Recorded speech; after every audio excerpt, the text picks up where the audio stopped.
Bonjour Jessie. Bonjour Nico. Jessie, toi tu es conseillère en sécurité financière chez Groupe Financier. Oui. J'aimerais ça qu'on aborde ensemble un sujet un petit peu différent de la dernière fois. J'aimerais ça qu'on parle spécifiquement des travailleurs autonomes. C'est quelque chose qu'on voit de plus en plus. Maintenant, il y a de plus en plus de gens qui travaillent à leur compte, qui décident de se partir en affaires. J'aimerais ça qu'on jase plus spécifiquement d'eux aujourd'hui, puis que tu m'expliques, en fait, comment toi, tu peux les accompagner à travers ce que tu fais, en épargne, en assurance, quand on est travailleur autonome. Est-ce qu'on a un besoin différent? Est-ce qu'on devrait voir ça différemment? Ben oui, c'est certain. Tu sais, première grosse différence, on verra pas de travailleurs autonomes avec un fonds de pension. On verra pas de travailleurs autonomes avec un REER collectif. Puis il n'y en aura pas qui vont avoir des assurances collectives non plus. Fait que ça, c'est une des très grosses différences parce que, tu sais, il y a quand même pratiquement la moitié de la population qui a des assurances collectives au travail. Fait que quand tu es travailleur autonome, faut quand même que tu t'arranges de ton côté toi-même, là. C'est un point qui est super important parce que tout le monde qui a des assurances collectives les utilise au moins au minimum, là. Puis quand on est travailleur autonome, on est son propre patron, donc on devient aussi la personne responsable des assurances dans l'entreprise. Puis souvent, on entend dire que des assurances, ça peut coûter cher. Qu'est-ce que tu dis à ces gens-là qui te disent « Bien, j'aimerais ça en avoir, mais pour moi, c'est trop cher, ça ne rentre pas dans mon budget. » Bien, moi, si je me fie à ce que je payais avant, honnêtement, j'ai rarement vu des produits équivalents là, en assurance individuelle qui vont atteindre les primes d'assurance dans les collectifs. Tu sais, c'est très, très rare. Là. Moi, si je me souviens avant, là, c'est sûr c'était familial, là, mais c'était 125 par semaine. Il n'y a pas beaucoup de monde là, pour salaire équivalent puis avantage équivalent que ça va leur coûter à peu près 500$ par mois d'assurance invalidité ou peu importe là, au personnel. Fait que non, si tu le compares à une assurance collective, c'est pas plus cher, ça va souvent même être moins cher, individuel. Mais c'est sûr, quelqu'un qu'on lui dit que hey, pour protéger ton salaire, puis médicaments, puis tout ça, ça va te coûter environ 300$ par mois. Oui, OK, ça peut paraître beaucoup, mais comparativement à un collectif, honnêtement, c'est dans les prix complètement. Parce qu'un collectif, on le voit pas. On le paye pareil, mais on le voit pas parce que c'est pris direct à la source, fait qu'à la même place que les impôts puis tout. Puis notre chèque de paye, il est en net, fait que collectif à enlever. Mais c'est vrai qu'on porte pas nécessairement attention à ça, mais que les collectifs, c'est pas donné non plus.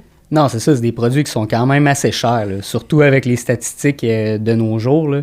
L'invalidité coûte très, très cher, puis côté collectif aussi.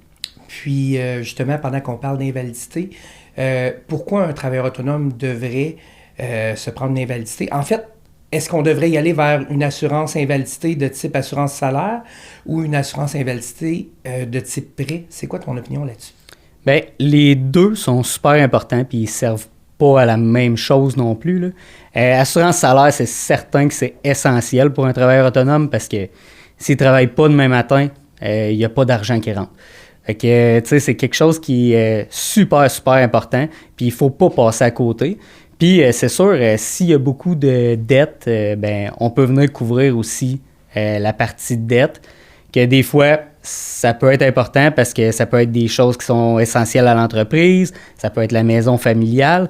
Tu sais, c'est pas parce que quelqu'un est travailleur autonome qu'il devrait accepter le risque de il n'est pas capable de travailler demain matin, OK, ben la famille, elle perd la maison.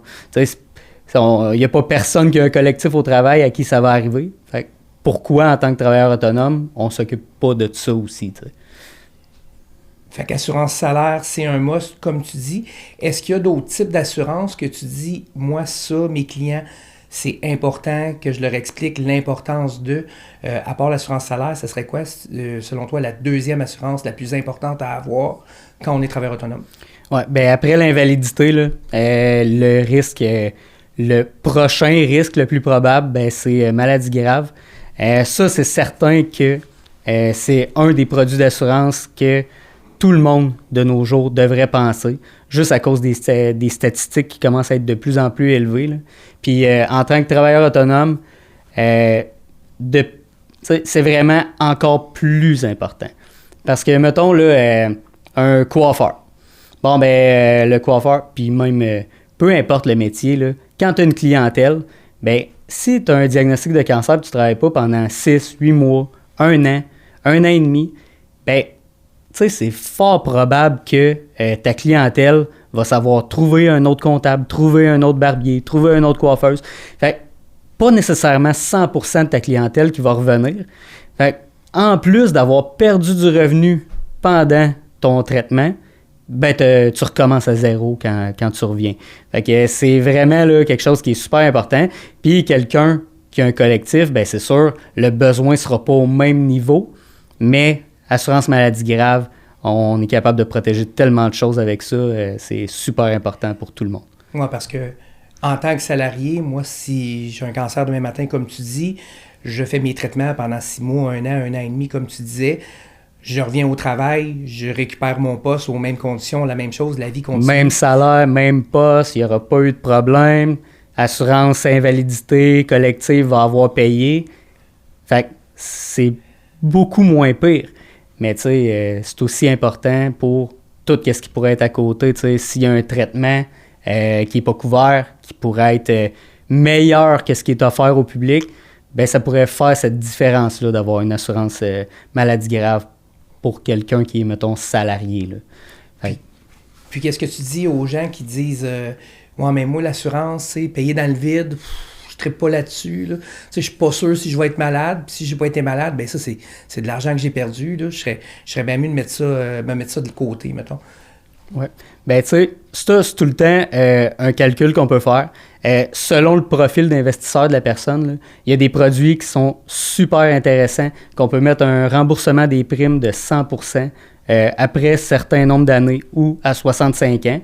Puis même quelqu'un qui aurait un profil de risque très, très élevé, ben, on peut calculer, voir si le retour de prime serait plus avantageux ou investir la différence pour être plus avantageux. Fait que dans tous les cas, on est capable de vraiment démontrer que ce produit-là, rendu à 65 ans, ben, on ne le considère pas comme une dépense. Là. Ça peut tellement sauver des situations que ça fait juste partie de la partie investissement de nos dépenses. Là.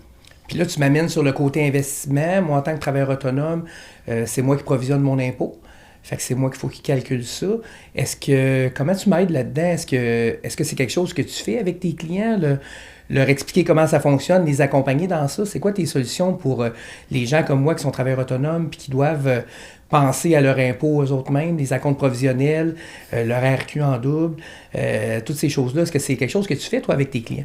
Oui, bien certainement. Quand quelqu'un est travailleur autonome, c'est une des premières choses qu'il faut mettre en place.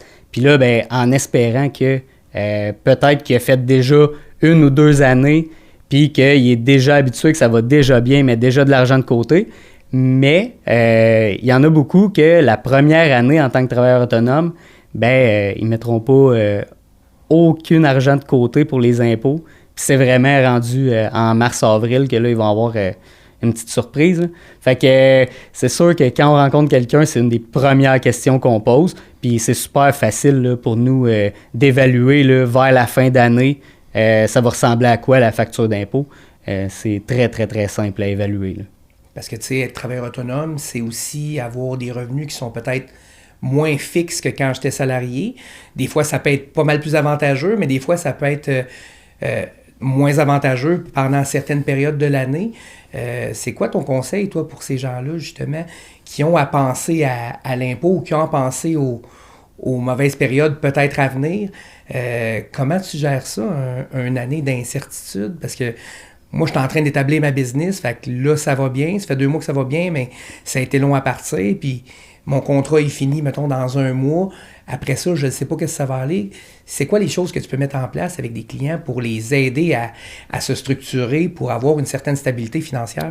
Oui, bien, tu sais, peu importe les rentrées d'argent, on peut évaluer à quoi ça va ressembler le revenu en fin d'année, puis au moins mettre de côté à toutes les fois qu'il y a de l'argent qui rentre, mettre une partie de côté qui va servir à payer les impôts.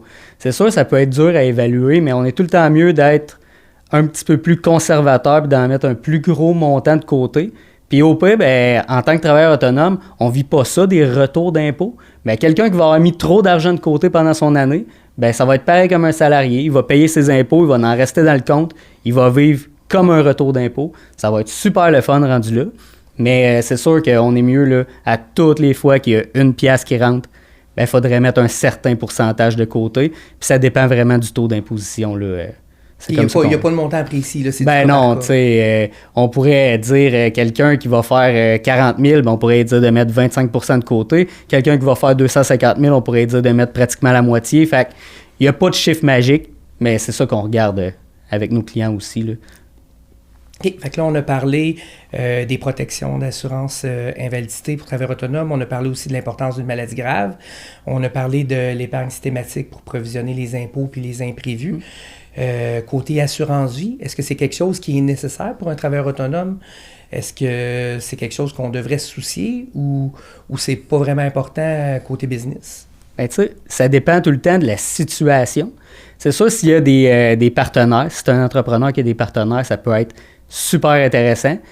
Quelqu'un qui a que c'est lui la business, mettons un barbier qui est tout seul, qui n'a pas de salon, qui a sa chaise chez eux, qui est vraiment travailleur autonome, c'est lui la business, ben ses besoins en assurance vie, ça va être plus ses besoins personnels. C'est pas le fait qu'il est travailleur autonome qui va dicter son besoin. Tandis que quelqu'un qui a des partenaires dans l'entreprise, ben là, il pourrait avoir un rachat de part à financer, il pourrait avoir la famille à protéger parce que là, les actions, il va falloir qu'ils soient vendues. Peut-être que c'est vraiment la conjointe qui garde les actions finalement, puis que ça fait pas l'affaire des autres partenaires. Fait que là, le besoin d'assurance vie pourrait être lié avec le fait qu'il y a une business, mais quelqu'un qui est travailleur autonome, que c'est lui la compagnie, ben c'est vraiment un besoin là, qui est personnel, là, qu'on pourrait dire, en lien avec sa famille, son mode de vie, tout ça. Puis est-ce que c'est vrai pour toutes les assurances? Est-ce qu'on peut déduire des assurances quand on est travailleur autonome? Ça se fait-tu? Parce qu'il y a certaines dépenses qu'on peut déduire quand on est travailleur autonome. Est-ce que les assurances vie, les assurances maladie grave, les assurances invalidité, c'est quelque chose qui peut être déductible pour un travailleur autonome? Bien, en tant que travailleur autonome, là, mettons qui n'est pas incorporé, la partie là, qui pourrait être déductible, pas vraiment. Ça va rester pas nécessairement une dépense. Là, c'est vraiment quoi qui vient protéger ton revenu. Fait on ne peut pas le voir nécessairement comme une dépense, plus côté investissement. Mais non, il n'y a pas tant de parties déductibles à aller chercher de ce côté-là. Sauf que ça amène beaucoup de paix d'esprit. Puis ça, je pense que ça n'a pas de prix. Bien, souvent, on pense pas à ça parce qu'on est dans le feu de l'action, puis ça va vite, puis on pense jamais à qu'est-ce qui arrive si je me pète une jambe ou si je pogne un cancer, comme tu as dit tantôt. Mais avoir des bonnes protections adaptées, ça peut vraiment faire la différence entre je reviens au niveau où j'étais ou ma business est partie puis je serai jamais capable de remonter à la côte. Oui, puis tu sais, c'est jamais quand ça va bien qu'on y pense. Fait que c'est pour ça que nous, on est là, tu sais, on amène ces situations-là avant qu'ils arrivent. On amène les gens à se poser des questions. Parce que c'est sûr que quelqu'un, un entrepreneur qui va vivre un arrêt de 8 mois, là, première affaire, quand il revient au travail, il va en vouloir une assurance invalidité. Là. Souvent, il est trop tard. Souvent, il est trop tard. C'est ça, tu sais, nous, on sert à ça. Venir poser les questions plates que personne ne veut se poser, ben nous, on vient les poser avant le temps, avant que ça arrive. Bien sûr, merci beaucoup d'avoir pris le temps avec nous aujourd'hui. Ben, super, ça fait plaisir.